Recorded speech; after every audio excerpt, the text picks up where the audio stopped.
नमस्कार, स्वागत आहे परत एकदा हायफा एज्युकेशन सर्व्हिस या यूट्यूब चॅनलवरती। BVSC and AH bachelor of veterinary science and animal husbandry medical मधील हा एक महत्त्वाचा कोर्स आहे ॲज कम्पेअर टू MBBS। ज्या पद्धतीनं एखाद्या व्यक्तीचा किंवा सगळ्या माणसाचा जो स्पेशल डॉक्टर असतो त्याच पद्धतीनं जेवढे काही पाळीव प्राणी आहेत किंवा जेवढे काही प्राणी आहेत तेवढं सगळ्यांचा एक स्पेशल डॉक्टर असतो, त्यालाच वेटनरी डॉक्टर असं म्हणलं जातं। या कोर्सची महाराष्ट्रामधील जी ऍडमिशन प्रोसेस आहे ते सुरू झालेली आहे।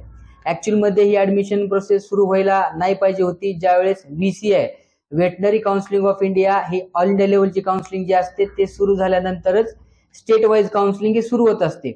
VCI काउन्सिलिंगच्या माध्यमातून देशभरातील जेवढे काही वेटनरीचे कॉलेज आहेत त्याच्या 15% जागा भरल्या जात असतात आणि ज्या काही जागा शिल्लक राहत असतात त्याच्यानंतर त्या जागा त्या स्टेटला परत दिल्या जात असतात।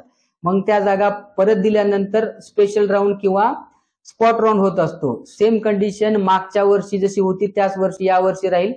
म्हणजेच मागच्या वर्षी सुरुवातीला मापसूची काउन्सिलिंग सुरू झाली होती, त्याच्यानंतर VCI ची काउन्सिलिंग सुरू झाली होती। त्यामुळे महाराष्ट्रातला जो मापसूचा स्पेशल राऊंड किंवा स्पॉट राऊंड आहे तो सगळ्यात उशिरा सुरू झाला होता। MBBS आणि BDS चे जवळपास सगळे राऊंड संपत आले होते। आता विद्यार्थी ऑप्शन ठेवत असताना एकीकडे MBBS ठेवेल किंवा BMS ठेवेल, त्याच्यानंतर BVSC ठेवेल। काही विद्यार्थी असे आहेत की ते फक्त BVSC एवढा एकच ऑप्शन ठेवतील, पण त्यांना शेवटपर्यंत वेट करावा लागत असतो। तर या काउन्सिलिंग मध्ये प्रॉब्लेम काय येणार आहे, जो स्पॉट राऊंड असेल किंवा स्टे वॅकन्सी राऊंड असेल त्याच्यासाठी आपल्याला खूप वेळ किंवा खूप वाट बघावी लागणार आहे। बाकी सगळा शेड्यूल मापसून दिलेला आहे, फक्त जो स्पॉट राऊंड असतो त्याबद्दलचा शेड्यूल मापसून दिलेला नाही। तर तो शेड्यूल कशा पद्धतीने आहे त्याबद्दलची माहिती आज आपण या व्हिडिओच्या माध्यमातून घेणार आहोत। VCI काउन्सिलिंग आणि महाराष्ट्रातली मापसू काउन्सिलिंग या दोन्ही काउन्सिलिंग बद्दल सगळी इन्फॉर्मेशन मी ऑलरेडी दिलेली आहे, पण आता जी सध्या काउन्सिलिंग सुरू होणार आहे किंवा सुरू झालेली आहे ती कशा पद्धतीने आहे त्याबद्दलची माहिती मी आज व्हिडिओच्या माध्यमातून देणार आहे। चला तर मग सुरू करूया। ऑनलाईन ऍप्लिकेशन फॉर्म जो आहे तो आजपासून सुरू झालेला आहे। आजपासून म्हणजे 25/6/2024 याची जी लास्ट डेट आहे ती 7/7/2024 पर्यंत आपण ऑनलाईन ऍप्लिकेशन फॉर्म भरू शकतो। जम्मू काश्मीरच्या विद्यार्थ्यांसाठी मात्र 10 तारीख दिलेली आहे। 10/7/2024 पर्यंत जम्मू काश्मीरचे विद्यार्थी हे जो ऍप्लिकेशन फॉर्म आहे तो भरू शकतात। त्यानंतर ज्याही विद्यार्थ्यांचे डॉक्युमेंट्स मध्ये काही प्रॉब्लेम आहे किंवा ज्याही विद्यार्थ्यांनी चुकीचे डॉक्युमेंट्स अपलोड केलेले आहेत त्याची जी तारीख आहे ती 11/7/2024 आहे। या तारखेला ती लिस्ट लावली जाईल कोणत्या विद्यार्थ्यांना चुकीचे डॉक्युमेंट्स अपलोड केलेले आहेत। तर याच्यामध्ये जे करेक्शन आहे ते 16/7/2024 पर्यंत आपल्याला करता येईल। त्यानंतर 19/7/2024 ला प्रोव्हिजनल मेरिट लिस्ट डिस्प्ले केली जाईल। प्रोव्हिजनल मेरिट लिस्ट डिस्प्ले केल्यानंतर ज्याही विद्यार्थ्यांना असं वाटतं की त्यांच्या 12वीचा स्कोर असेल किंवा नीटचा असेल किंवा कॅटेगरी असेल याच्यामध्ये जर काही प्रॉब्लेम असेल किंवा याच्यामध्ये जर काही चुका झाल्या असतील तर ते विद्यार्थी ग्रीव्हेनियन्स ऍप्लिकेशन सबमिट करू शकतात। त्याची जी तारीख आहे ती 21/7/2024 आहे। त्यानंतर फायनल मेरिट लिस्ट जी आहे ती 30/7/2023 ला डिस्प्ले केली जाईल। त्यानंतर रिजन कोट्याचा जो पहिला राऊंड आहे त्याची जी चॉईस फिलिंग आहे ती 31/7/2024 ला आपल्याला करायची आहे। त्यानंतर रिजन राऊंडचा जो पहिला राऊंड आहे त्याची अलॉटमेंट जी आहे ती 1/8/2024 ला डिस्प्ले केली जाईल। त्यानंतर पहिल्या राऊंड मध्ये ज्याही विद्यार्थ्यांना सीट अलॉटमेंट झालेली आहे त्या सगळ्या विद्यार्थ्यांनी 6/8/2024 या तारखेला तिथे जाऊन रिपोर्टिंग करायची आहे।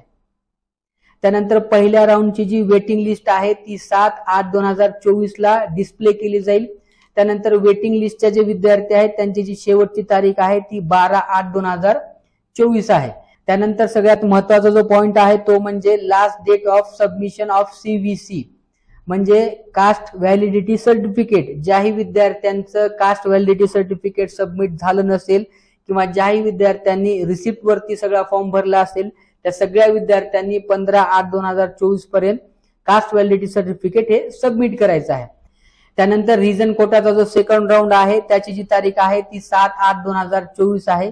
या राऊंडचा जो रिझल्ट आहे तो 19/8/2024 ला डिस्प्ले केला जाईल। त्यानंतर सेकंड राऊंडची जी रिपोर्टिंग आहे ती 22/8/2024 पर्यंत आपल्याला करायची आहे। त्यानंतर जम्मू काश्मीरचे विद्यार्थी, गोवा स्टेटचे विद्यार्थी आणि NRI, FN आणि PI कोट्याचे जे विद्यार्थी आहेत त्यांच्यासाठी 26/8/2024 पर्यंतची तारीख दिलेली आहे। त्यानंतर last date of reporting state quota याची जी तारीख आहे ती 29/8/2024 आहे. त्यानंतर याची जी वेटिंग लिस्ट आहे ती 30/8/2024 ला डिस्प्ले केली जाईल. वेटिंग लिस्टच्या विद्यार्थ्यांची जी शेवटची तारीख आहे ती 4/9/2024 आहे. त्यानंतर सेकंड राऊंड जो आहे स्टेट कोट्याचा त्याची जी चॉईस फिलिंग आहे ती आपल्याला 5/9/2024 पर्यंत करायची आहे. त्यानंतर स्टेट कोट्याची जी अलॉटमेंट आहे ती 6/9/2024 ला डिस्प्ले केली जाईल. त्यानंतर सेकंड राऊंडची जी अलॉटमेंट आहे स्टेट कोट्याची त्याची जी तारीख आहे ती 10/9/2024 आहे. त्यानंतर थर्ड राऊंडचा जो आर आणि एस चा कोटा आहे त्या विद्यार्थ्यांसाठी 13/9/2024 ही तारीख दिलेली आहे. थर्ड राऊंडची जी अलॉटमेंट आहे ते 15/9/2024 ला डिस्प्ले केली जाईल. त्यानंतर थर्ड राऊंडच्या विद्यार्थ्यांना रिपोर्टिंग जी आहे ती 19/9/2024 पर्यंत करायची आहे. त्यानंतर थर्ड राऊंडची जी वेटिंग लिस्ट आहे ती 20/9/2024 ला लावली जाईल आणि थर्ड राऊंडची जी वेटिंग लिस्ट आहे त्या विद्यार्थ्यांची शेवटची जी तारीख आहे ती 24/9/2024 आहे. आणि BVSC चे जे क्लासेस जे आहेत ते 25/9/2024 पासून सुरू होतील. त्याच्यानंतर जो स्पेशल राऊंड असतो हा जो स्पेशल राऊंड आहे VCI मध्ये जेवढ्या काही जागा शिल्लक राहतील ते मग आपल्या महाराष्ट्र स्टेटला परत दिले जातील. मग त्याच्यानंतर आपला जो स्पेशल राऊंड आहे तो लावला जाईल. याची इन्फॉर्मेशन तुम्हाला टेक्स्ट मेसेज करून दिली जाईल किंवा तुम्हाला ईमेल करून दिली जाईल. अशा पद्धतीनं यावर्षीचा मापसूचा काउन्सिलिंगचा शेड्यूल आहे. आणखी जर काही तुमचे डाऊट्स असतील तर तुम्ही कमेंट करू शकता. भेटूया नेक्स्ट व्हिडिओमध्ये. तोपर्यंत धन्यवाद.